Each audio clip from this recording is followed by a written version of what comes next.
What's up, YouTube? Hoonzilla here, guys. It's been a little while since I've made any videos. That's partly due to the holidays, partly because of some other business I've had going on. But I wanted to come back at you guys and talk a little bit about what we have going on and why I've been kind of preoccupied and kept from making some videos. So we've had a few things kind of happening. First off, I will have a video coming up of my custom-built trailer for the GTR. We're working on that right now. We've made good progress on it.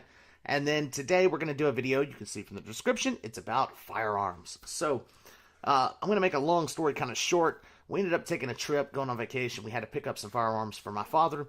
Once we did, my daughter was with us, my oldest, she is 12. And we took her to actually shoot. We knew she had some experience, and she was actually a very, very good shot. So, it's very hard to connect with a 12-year-old daughter as a father, and this was a good way to connect, is through these firearms. So what we decided was we were going to go ahead and collect, because I enjoy firearms myself. And we were going to collect some, get a few guns, and start buying up so that we can kind of go do family activity shooting together. It's a lot of fun, you know, it's a good stress reliever, and we have a good time doing it. So being a responsible gun owner, the first thing I knew I needed to do was buy a safe, which you can see right behind me. So I got a big gun safe. I went ahead and bought bigger than I needed, or than I thought that I would need, which was an 80 gun safe. Just want to make sure there was plenty of room and that we wouldn't have any issues, and it was durable, safe. It took 6 of us to move it in, and that thing is massive. So as I started pursuing my hunt for firearms for myself, I kind of got to looking around, and a little backstory to this. I grew up in the pawn shop business. My father was in the pawn business when I was growing up, so from an early age I was always around firearms and different things inside of that business. As an adult, before I opened my own businesses, I actually worked in a pawn shop, and I managed it for quite a little while. So guns was something that we dealt with a lot. Different types of firearms, long guns, handguns, all kinds of nice little weapons. So during that period, you know, which is, now we're talking 12 years ago, the prices were what they were for assault rifle style guns, or ARs, automatic rifles, whatever. So ARs were a little bit on the pricey side back then, and then up until about 3 or 4 years ago when I was buying weapons, they were still pretty high. So a decent AR, or AR-15, AR-10, whatever, you go out and go buy one, they were roughly $1,500. You might find a good deal at $800 or $900 for one that was a little more rough, and they went all the way up to $2,000 to $10,000. However much you wanted to spend on one, basically, you could. So in my pursuit of going to find my own firearms, because I didn't really have any, have a pistol that I carry in my vehicle with me, just in case of emergencies. You never know. It's a crazy world out there. So I bought this firearm, or I went to go buy firearms, and I noticed that these AR-15s and AR-10s and guns like that had significantly decreased in price. So these guns are out there for $300 to $500 for really nice AR-15 setups, which was crazy to me. I've never seen prices that cheap in all of my life. Throughout the pawn shop business, throughout anything, I've never seen ARs this cheap. Now, I don't get political. I don't want to get into politics on here. That's 2 things I stay away from, is politics and religion, and I like to keep it that way. The only reason I'm going to bring this up is because I do directly think that the presidencies have a big influence on gun market prices. So right now, with a Republican president in office, I think that people are less worried about their gun rights being revoked or moved upon, normal things that people get concerned about, and they have dropped significantly, like I said. So these ARs, I think people feel like, hey, they're safe, we're not going to lose them, and so they're down to close to scrap prices. I mean, this is the cheapest I've ever seen them. So my thought behind this, and hopefully one of you guys watching this video might take a couple tips from it and do what I'm doing, was, hey, eventually presidencies will change. Things will change in the gun market, and these values can't go any lower. So I decided I was going to buy everything basically I could get my hands on and collect them and keep them, and then eventually when the time's right or the market's prime, I might sell them, sell a whole bunch of them. So as of right now, I'm buying things that I want to buy. It's a good way to kind of go out and connect with, my family, obviously, to practice safe shooting and teach responsibility on guns. So we're having a good time buying up things, and that's kind of what this video is about today. I don't want to ramble on too much here, so I'm actually going to go ahead and crack open this safe and show you guys what we've kind of been buying. You ready? Here we go. All right, guys, so here you can see we got the Canon 80 gun safe. I got this from a local Tractor Supply store, or that's actually where they're made from. A buddy of mine had it for sale for just a couple bucks cheaper. So when you open it up, you can see what we've got. Now, keep in mind, like I said, guys, up to a week ago, or whenever I started this endeavor, I literally had one gun, and that was this gun here. That's literally the only gun I had. So all of this has been purchased and collected over the past week now, and as well as the ammunition and everything else we've got. So we're going to break a few of these out, kind of maybe show you what we've collected, and talk about a few of them. I also want to make a disclaimer. Prior to shooting this video, I did actually deal with every firearm in this case, make sure that they were empty and that nothing was chambered before handling any of these firearms. So we definitely believe in safety first, and we want you guys to be safe with your firearms as well. Up first, we actually bought this Springfield XD40. It has a Crimson Trace laser on it. So if you see, we'll just point it this way. This thing is very powerful.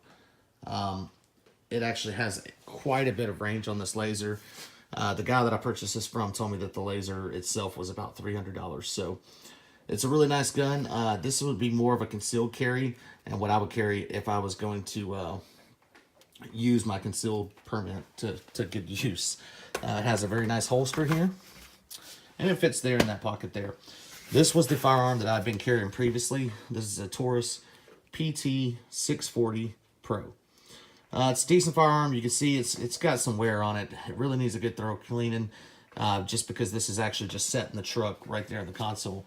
I like those little magnet clips that you see now where you can actually just put your firearm underneath and it stabilizes on a magnet. So I might actually look into getting a few of those.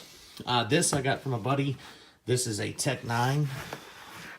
And I'm actually going to pull this out for you and go ahead and get you a closer look. All right, so here we are. This is an Intratec Tech 9 9mm Luger. This is actually an older model, so this is the pre-ban, prior to the ban. What's special about these and why people like these is supposedly it's really easy to make these fully automatic. Not that I would ever do that or condone anyone doing that. And that's not why I purchased it. I just ended up getting a really good deal on it from a good friend of mine who was just getting rid of some of his weapons, and he offered this one to me. I just like the look of them. I think they're pretty neat, and I was like, hey, that'll look great in there. So, moving on. This first AR we got was a little different. This one was custom built by a gentleman. It's got a lot of Magpul parts on it. Also, it is an Anderson manufacturing. And this is a multi-caliber, so it shoots .223 and .556. You can see the skeletonized rail, and also it has a shorter 10-inch barrel. I do like this firearm quite a bit. It seems very tactical. It doesn't have any sights currently, so that's the next thing we're going to get into, trying to buy some optics for some of these, because a lot of them don't have anything currently. And moving on to the next one. This is actually the firearm that I bought for my 12-year-old daughter. This was her birthday gift from us this year. So this one is a Mossberg International 715T. And this is a 22 long rifle. So this will be plenty for her to get good experience with the AR platform. And then it's also a little caliber so that she can handle it and just kind of get familiar and more familiar with the firearm itself. Pretty good thing, or pretty good weapon here to get her. And this one, I think I purchased it for $200 in some Mossberg. So I feel like we got a pretty good deal. And I am going to try to go through here and tell you guys the prices that I paid for these two, so you can see what you think about them. This next one is pretty much as standard as you can get. This is just a DPMS, Panther Arms, multi-caliber, so it's 5.56, 223, AR-15.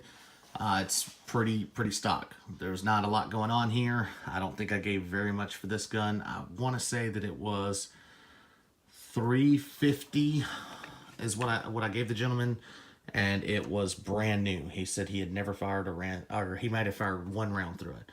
So I gave $350 for this, and you know, those deals like that I didn't want to pass up on. Super affordable, and it's a decent little platform.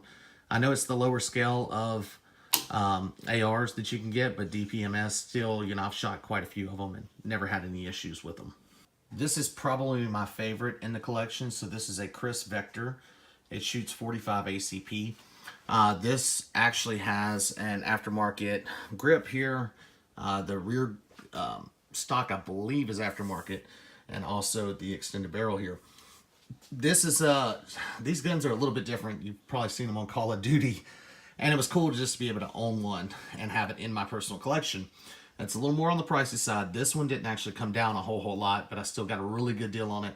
And when I go look for these, I go look at local pawn shops because I know that they passed gun checks with the police department. I know that they are safe to have, and you're not buying from anywhere that it could be stolen or used in a crime. But this one in particular, they have a little different system. Now, forgive me guys, I'm not a gun expert by any means, so if I say something crazy or wrong, feel free to correct me down in the comments. I won't take any offense to it whatsoever. But from what I was told, the recoil system is different on this. Instead of it being a backwards recoil to where it actually goes the recoil through your shoulder, this gun itself actually drops down lower, and so it brings the recoil downward so that you actually can keep a more stable shot when it's going down range. So this gun is absolutely cool, really neat. I haven't even been able to fire it yet. I'm really excited to. This is definitely my favorite in the collection. And we will turn it here for you guys to see the other side. And look at that. It's absolutely beautiful. Cannot wait to get it out and fire this one. Not going to spend a whole lot of time on this one either. This is an Olympics arm. Kind of lower end AR-15 multi caliber as well. So this is the 5.56-223. And it's basically the same as that DPMS. And kind of what you see is what you get. But these are good platforms to build off of. You know, if you're planning on swapping out a lot of parts or whatever, this is perfect for that. So I picked this one up. It was actually in a package deal with that Vector, the Chris Vector 45. This AR-15 was actually custom built. I like this one a lot. I really like the skeletonized barrels or frames here. And then this one has the diamond fluted barrel made by Wild. It's the 223, has an American Pride lower and then a Bear Creek Arsenal upper. So it looks really good. It is practically brand new. And this was a custom built one. I ended up giving $380 for this one from a gentleman, and that came with some ammunition too. I think he gave me a bag full of 223 ammunition to shoot out of it. So it's really nice, and the handle up here up top is really nice as well. And yeah, I've got a few optics coming in also that I have purchased for some of these, so I do believe that this one will get an optic soon. This one I purchased was a Savage 223. It came with a bipod and also a Bushnell scope. This one's a really nice firearm. He actually, I believe, has a different trigger on here as well. And this one was really cheap. I think I gave $240, I want to say, maybe $200, $240, something like that. And it has a nice little leather strap here, so pretty nice little shooting gun, and you know, be good for a little target practice. This one I actually got from my grandfather who recently passed. This is a Marlin 3030, and it's the repeater rifle platform. It's also got a Tasco scope on it. Nothing too special here, but it is a lot of fun to shoot, and you know, we make a good little hunting rifle. So this is actually pretty nice. We put about, I don't know, 10 or 15 rounds through this one, and I love repeater rifles. That's one of my favorite types of firearms. The very last one that's down here is actually a Benelli Supernova. There's nothing super special about that. It's just the shotgun. We've started collection on ammo. We have a box down there full of 223 and 5.56. So we're getting a nice little collection going here. I love the safe. The firearms that I've collected so far, I like every one of them for different reasons. And I do have a lot more on the way. I've actually already made some other purchases, but I'm going to explain that here in just a second. Okay, guys, so if you've ever dealt with firearms or actually gone out and purchased a firearm before, and just to have transparency, I don't know if you guys have or not, so I'll kind of explain this setup to you. No matter what state you're in, you have to do a FFL transfer when you're purchasing a firearm. So that's a federal firearms license. And then it basically says, hey, you're not a felon, you don't have any problems, and you are completely capable of buying this firearm. Um, there are 3 responses that you'll get. This does an FBI background check on you, and that you have to do that when you go to purchase a firearm. You either get to proceed, meaning that you can pick up the gun instantly. You may get delayed, which means that you'll have to wait a certain amount of time before you can buy the firearm and actually take it home with you. Or you'll get denied. If you get denied, there's a problem somewhere and you need to get it fixed. That could be because you're a convicted felon. You're not supposed to have one. It could be something that you have a warrant out, maybe, possibly. There's all kinds of reasons, and you can actually send in a letter to request the reason for your denial and figure it out and try to clear it up. So the 2 common responses, though, are proceed and delay. So if you get preceded, like I said, you can go ahead and purchase your firearm, take it home with you. You're good to go. And the delay, you do have to wait a predetermined amount of time, whatever they tell you, for the Brady transfer law. So with the gun transfer itself, I personally get delayed a lot. And delays can happen for any reason. It could be that the Nixus officer that's running the report on the other end might not be quite experienced, or maybe don't know how to actually look into their system and get to proceed. They might be eating a sandwich. Who knows? There's literally tons of reasons why you could possibly get delayed. It's nothing bad. It just means that they need to do further reviews on you to make sure that there's no discrepancies for you getting this firearm. So me buying a lot of firearms in the past, that delay always bothers me because I am a responsible gun owner. It's not like I'm going out and committing crimes. I know I bought a lot of firearms, but that's just for collection purposes. And, I enjoy that. So I'm not mentally unstable, have no issues, anything like that. I wasn't aware that in 2015 they changed the law in my state. And now this could vary state to state, so don't take this for anything other than just informational purposes on my experience personally. They changed the law here where we have an exception to where if you are a concealed firearms carrier, you can actually give them your number for your permit, and then you can go ahead and pick up the gun without having a delay. So you don't have to actually worry about that. You can get an instant transfer, go ahead and take the firearms. So me and my wife today, earlier this morning actually, we went and actually took this class. So we got our concealed permits. We got to send in the paperwork and all that so that we don't have delays. So this is the reason that some of the guns aren't in there that I've actually already purchased. I'm on a delay right now. I have to wait like 4 days before I can go pick them up, which is fine. It's no big deal. I think that when people need a gun instantly right then for some reason, it's probably a red flag. I'm not like that. I don't have to have it, but it is nice when you drop however much money you spend on it to be able to go ahead and take it home with you, put it in the safe, check it out, play with it, whatever. And so we took the class because that exception is there, and we can go ahead and get firearms. So hopefully this won't be a problem in the future. And hopefully you guys have actually enjoyed this video. It's totally off kilter from my normal content, so this is completely new. If you enjoyed checking out the firearms that I'm purchasing and the guns that I'm getting and adding to my collection, drop a comment below. Let me know. I'll keep making some and keep adding them. I just kind of wanted to throw this video out there to explain why I haven't made quite as many automotive videos or horror videos. It's because I've actually gone on to this whole other thing with guns. So it's been a different thing altogether. But if you do enjoy the content and enjoy checking out these firearms and seeing what I'm purchasing, let me know in the comments. Give a thumbs up and a like, and I'll keep making some. And if I buy a new firearm, I'll go ahead and showcase it or display it here for you guys on YouTube. So thank you very much for watching. We really appreciate you guys sticking around and hanging out with us and checking out all of our good content and videos. Until next time, we will catch you later.